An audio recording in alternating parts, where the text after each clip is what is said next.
Olá, irmãos, boa tarde a todos, os nossos irmãos, os nossos ouvintes. Quero desejar a todos os irmãos um abençoado domingo na presença do Senhor. Os irmãos aqui de Caldas, os irmãos que têm nos acompanhado aí, lá de Jacarezinho, na minha cidade, os irmãos de Limeira, os irmãos lá de Iraí de Minas também, tem alguns irmãos de Iraí de Minas que têm nos acompanhado.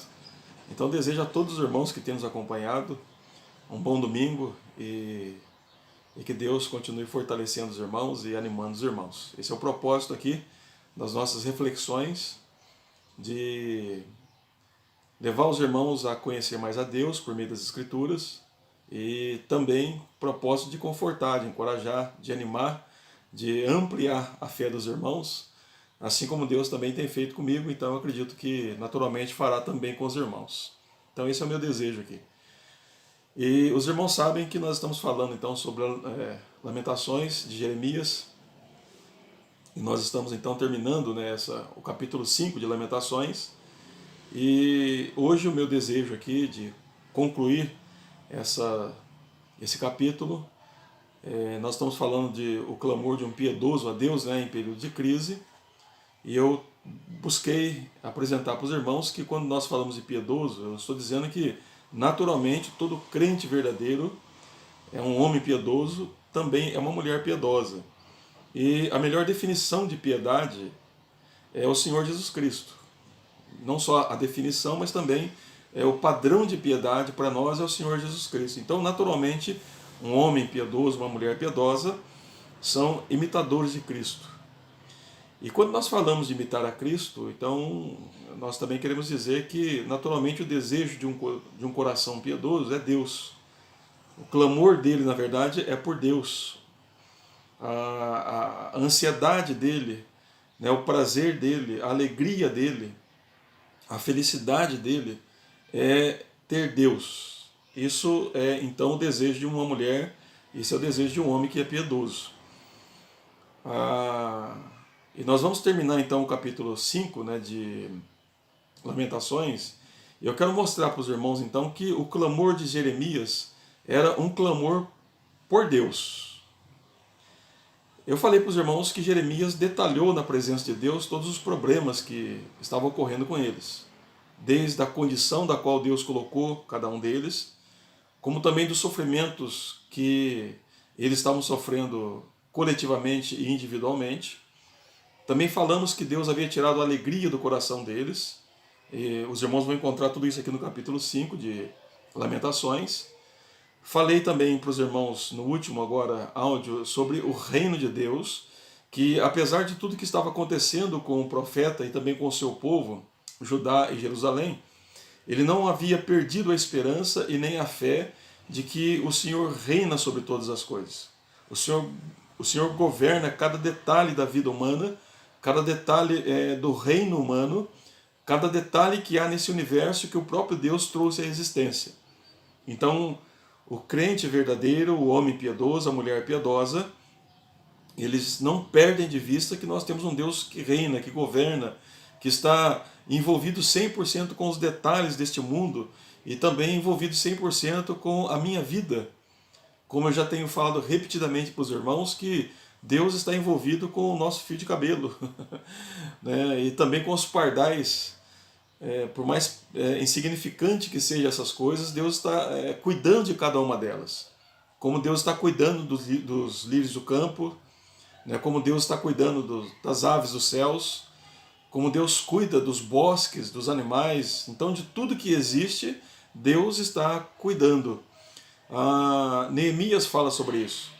Neemias diz que Deus criou todas as coisas, ele trouxe tudo à existência, e ele também vai dizer que, além de Deus trazer tudo à existência, Deus também sustenta todas as coisas pelo seu poder, pela sua administração. Então, nós como crentes, nós não perdemos isso de vista. Então não importa se o mundo muitas vezes parece estar um caos, uma confusão que nós não consigamos entender o que está acontecendo e não tenhamos explicações para todas as coisas, mas uma coisa nós temos certeza: o nosso Deus reina. O nosso Deus reina. Então a fé ainda que tenha um elemento racional nela, e é importante, nós precisamos compreender para crer, mas nem tudo nós conseguimos compreender. No entanto, o que a Bíblia revela para nós é aquilo que ela revela. E quando eu falo que nós não conseguimos compreender tudo, é no sentido que há momentos que as declarações de Deus, as ações de Deus, são tão profundas e tão misteriosas que nós sabemos que Deus está agindo, que Deus está controlando todas as coisas, que Deus está de alguma maneira modelando todas as coisas, mas nós não conseguimos explicar isso. Mas estamos vendo Deus agindo. Então isso é fé também. Né? Lembrando que mesmo que nós tenhamos, que há um elemento racional de compreensão, né, que nós precisamos ter, mas nem tudo é explicado, nem tudo é detalhado por Deus, e nesse sentido então nós nos submetemos à ação soberana, à ação poderosa, sábia, santa, justa de Deus sobre este mundo que Deus criou, este mundo que está em pecado. Então eu também acredito que Jeremias não compreendia todas as coisas, ele registrou aquilo que ele recebeu como revelação, então ele nos dá essas revelações que são importantes e que Deus também se revela por meio delas. Aquilo que Jeremias está falando aqui é a palavra de Deus, então é Deus se revelando para nós, mostrando para nós aquilo que nós precisamos saber. Então nesses últimos versos, eu quero mostrar para os irmãos que uma mulher piedosa e um homem piedoso é acima de qualquer coisa, acima de uma cura, acima de uma resposta de um trabalho, acima da vida, acima de qualquer bem, ela deseja a Deus. O piedoso é alguém que quer Deus, ele quer experimentar mais de Deus, ele quer conhecer mais a Deus. O bem maior do coração dele, o prazer maior da vida dele é Deus. Se nós somos imitadores de Cristo, o Senhor Jesus nos diz que a comida dele era fazer a vontade do Pai que estava nos céus. É isso que Jesus diz. Nós precisamos entender, irmãos, que a encarnação de Jesus, a obediência de Cristo a toda a lei, o sacrifício que Jesus faz, o fato de Jesus se permitir humilhar, ser escarnecido, ser julgado, condenado, pregado em uma cruz, ser morto, ser sepultado, mas tendo ressuscitado ao terceiro dia, e depois de 40 dias sendo assunto aos céus, primeiramente ele faz isso porque ele tinha prazer no Pai. E o desejo dele era fazer a vontade do Pai. É verdade que o alvo, sim, era para nos salvar, mas o ponto principal de toda a obra de Cristo era para glorificar o Pai. Então o prazer de Cristo, em todo o sofrimento que ele passa, em toda a humilhação que ele passa, era o Pai. O alvo dele era o Pai. Satisfazer o Pai, se alegrar no Pai e fazer a vontade do Pai. Então isso, é claro, que implicou a nossa salvação. Nós não estamos negando aqui que a encarnação, toda a obra de Cristo não foi feita para nos salvar. Sim, foi feita para nos salvar. Mas entenda uma coisa, que o propósito principal, a nossa salvação, ela é secundária nesse sentido. O propósito principal era a glória de Deus e o próprio Deus Filho se satisfazer em Deus o Pai e Deus o Pai se satisfazer em Deus o Filho. Então, nesse sentido, Jesus nos ensina que o ponto principal da vida humana, o propósito principal do ser humano, da criação do ser humano e de toda a obra que ele fez em nosso lugar, é para que nós venhamos a nos satisfazer e nos alegrar em Deus. E eu quero dizer para os irmãos ainda que Deus age por meio dos problemas na nossa vida, Deus traz muitas vezes as dificuldades para tirar o nosso coração de coisas secundárias e conduzir o nosso coração para Ele. Veja bem, irmãos, não é pecado e não é errado, e a própria Bíblia nos ensina isso, nós desfrutarmos das coisas de Deus. Não, Deus criou para nós desfrutarmos. Mas tudo que Deus criou, Ele criou para que nós venhamos a desfrutar delas, mas que esse desfrute nos leve a Ele. A Ele. Então, quando eu como uma maçã, uma pera, chupo uma laranja, né, eu experimento o sabor disso, eu preciso pensar em Deus. Isso deve me levar a Deus. Porque na sua diversidade, Deus colocou gostos diferentes, sabores diferentes naquilo que Ele criou. Então, quando eu olho para a diversidade das árvores, dos animais, das plantas, dos seres vivos, da capacidade humana, isso deve me levar à adoração e ter mais satisfação em Deus, porque Deus, na sua infinita sabedoria, no seu infinito poder, Ele criou tudo para que a glória dele fosse manifesta e para que nós, como criação de Deus, tenhamos prazer cada vez mais no Senhor Deus. Eu acredito, e a Bíblia me ensina isso, que o sofrimento que Deus traz sobre Judá, Jerusalém, o propósito era esse. Deus leva esse povo para o exílio, na situação da qual Deus levou cada um deles, e o propósito de Deus era para mostrar para eles que, acima de qualquer coisa, acima do dinheiro, acima da fama, acima do poder, acima do conhecimento, acima de qualquer outra coisa que esse mundo possa oferecer, Deus queria que eles entendessem uma coisa, que o bem maior da vida de um homem, de uma mulher, é o próprio Deus. É o próprio Deus. Então, quando um piedoso ele clama ao Senhor, o desejo maior dele não é ser curado, não é que todos os problemas sejam resolvidos, apesar que ele vai colocar isso diante do Senhor e pedir para que Deus faça isso, mas o ponto principal do seu clamor, o desejo maior do seu coração é Deus. Ele quer Deus. Ele quer experimentar mais de Deus. Ele quer conhecer mais a Deus. Ele quer que Deus preencha todo o vazio do seu coração. Ele quer que Deus domine completamente o seu ser. Então, irmãos, nós precisamos entender isso como crentes. Se nós entendermos isso, se você entender isso, se cada um de nós entendermos essa verdade profunda que as Escrituras nos ensinam, que Deus é o ponto maior da nossa vida, que Deus deve ser a motivação das minhas orações, que Deus deve ser a motivação para eu fazer missões, pregar o Evangelho, que Deus deve ser a motivação para eu ler a Bíblia, para eu guardar as Escrituras no meu coração, e tudo que eu faço, a motivação que eu tenho, se for Deus, nós estamos no caminho certo, no caminho bíblico, e é isso que Deus quer fazer conosco, e é isso que Deus está fazendo com Jeremias, e é isso que Deus vai fazer com o povo de Judá e o povo de Jerusalém, o povo judeu de maneira geral. Deus quer que eles entendam que o bem maior, o ponto maior da vida deles é o próprio Deus. Você consegue compreender isso, meu irmão, minha irmã? Veja bem, a motivação que você deve ter para orar, para ler a Bíblia, para ir à igreja, para fazer as suas contribuições na igreja, para você trabalhar numa obra evangelística, para você fazer o que tem que fazer, até desenvolver a sua própria profissão, aquilo que Deus te deu para você fazer, tanto lá no mundo lá fora como na igreja, a motivação para isso tem que ser Deus. E o desejo do seu coração deve ser a glória de Deus. A glória de Deus e você se satisfazer em Deus. Se nós entendermos isso, se nós permitirmos que esse pensamento ele domine o nosso ser, os irmãos verão que a nossa vida, seja em momentos de bonança, de paz, ou em momentos de crise, nós sempre seremos pessoas felizes. Porque Deus é a nossa felicidade. Deus é a fonte de todo o prazer que nós precisamos. E somente Deus é aquele que pode calar o nosso coração.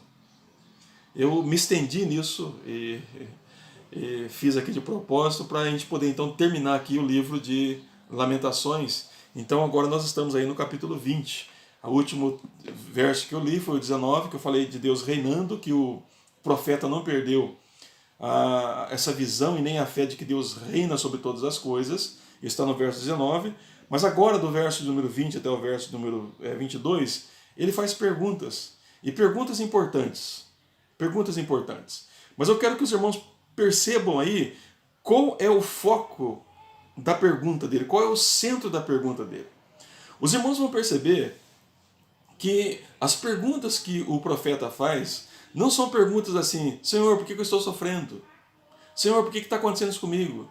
Senhor, porque não é isso que o profeta faz. Mas observe que ele pergunta sobre Deus quando ele diz assim, no verso número 20: por que te esquecerias de nós para sempre? Então veja bem, ele está perguntando para Deus o seguinte: Senhor, por que o Senhor se esqueceria de nós?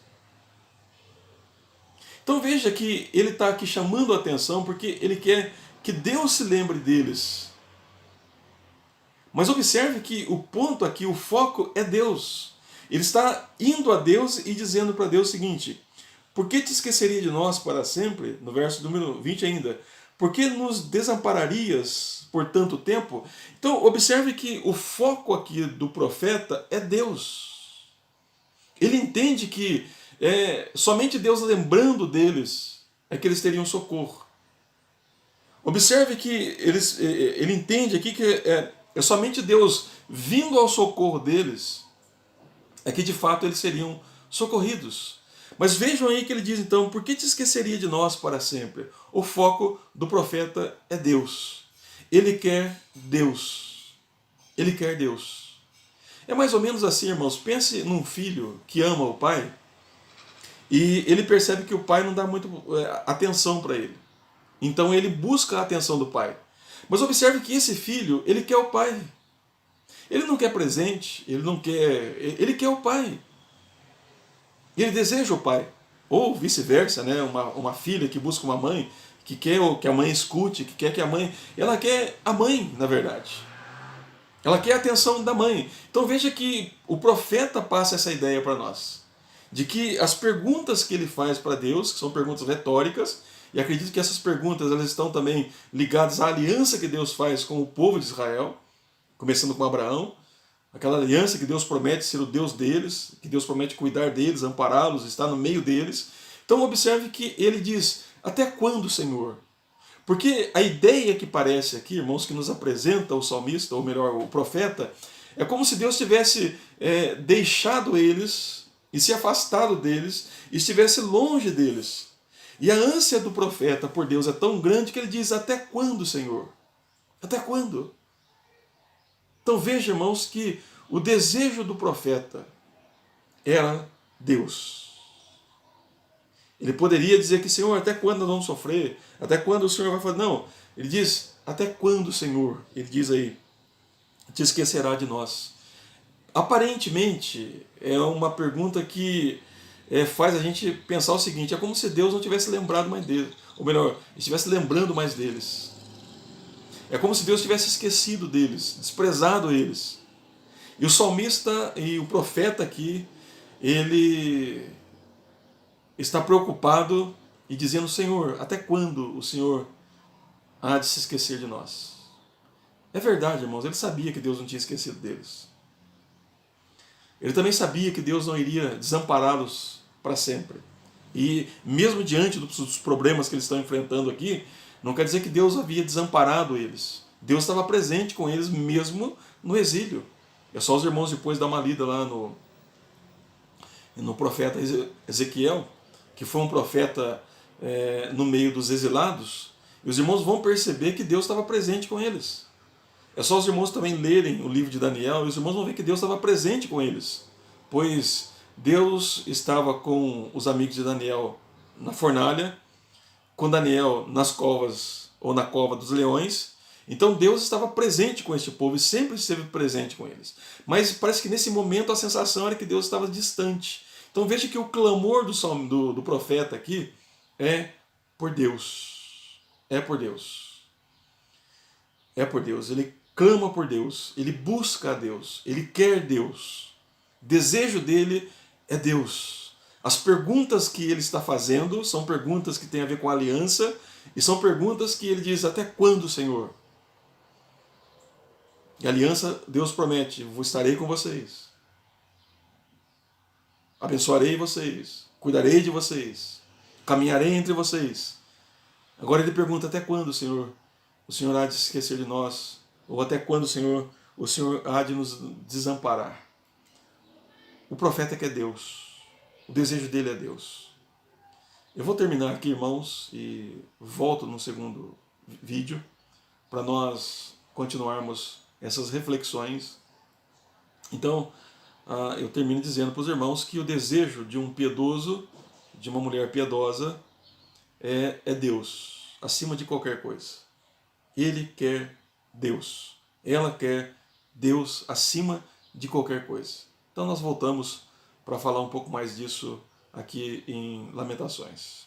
Nesse momento, Deus abençoe os irmãos e logo em seguida eu venho para nós falarmos um pouco mais sobre o desejo do piedoso aqui, tá bom? Deus abençoe os irmãos.